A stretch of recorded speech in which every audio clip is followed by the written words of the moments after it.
let's look at another type of integral.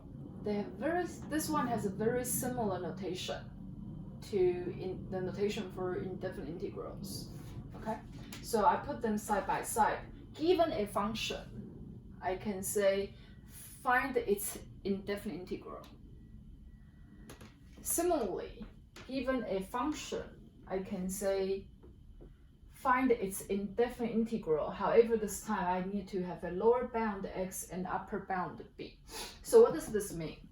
This means the function that you give me, we know it represents a graph or curve in the plane, right? And the AB denotes the interval for the x variable.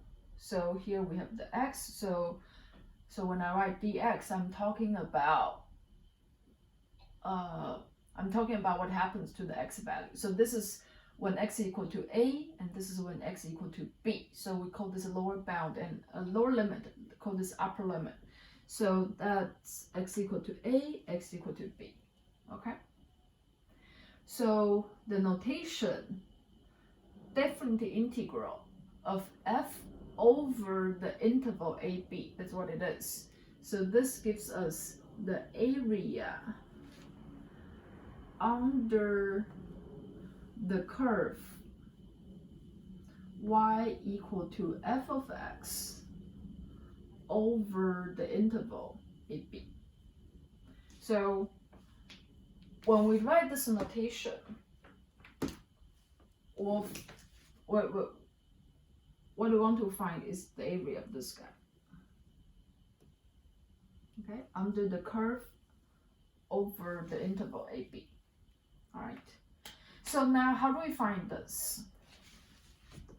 We find this through taking the limit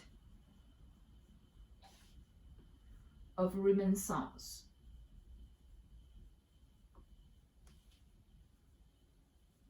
I'll tell you about Riemann sums in another video, but right now let's just focus on this notation.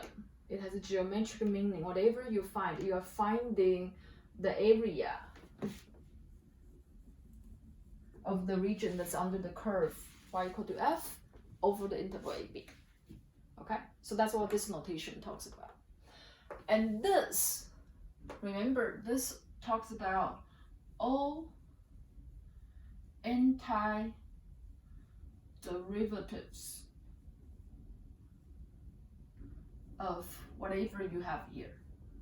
Okay, so even though these two notation look very similar, but by what they mean, they're actually very different. Okay, and both f in both notations is called the integrand.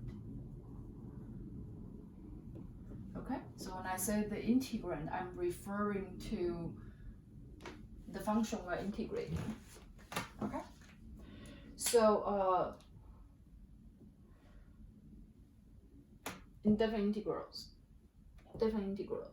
notation-wise, they look very similar, yet if you look at their definitions, they look very different. Okay, and we're gonna learn something called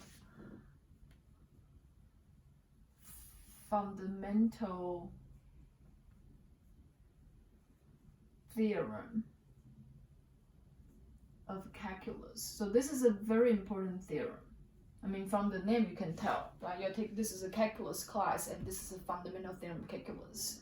So fundamental theorem of calculus will tell you how a definite integral is related to a definite integral. Okay, so we'll talk about fundamental theorem of calculus in another video. All right.